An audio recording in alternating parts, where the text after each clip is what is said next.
Spacing and alignment.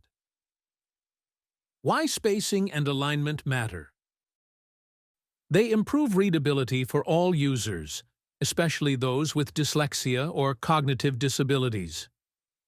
They help prevent visual crowding, making text clearer and easier to follow.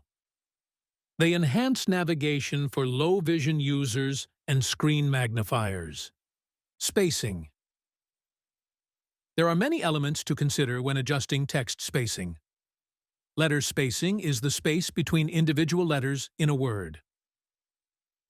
Word spacing is the space between words in a sentence. Line height is the vertical space between lines of text. Paragraph spacing is the space between paragraphs. While text alignment is not a WCAG requirement, following these best practices improves readability and accessibility for all users.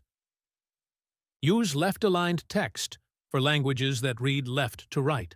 Creates a consistent starting point, making it easier to track lines. Use center alignment sparingly. Avoid justified text. Avoid long paragraphs, as it forces users to find a new starting point for each line. Based on best practices, there are a few more steps to take to ensure a better user experience, which is also closely linked to making your text accessible. If you have text inside a box or cell, avoid placing it too close to the border.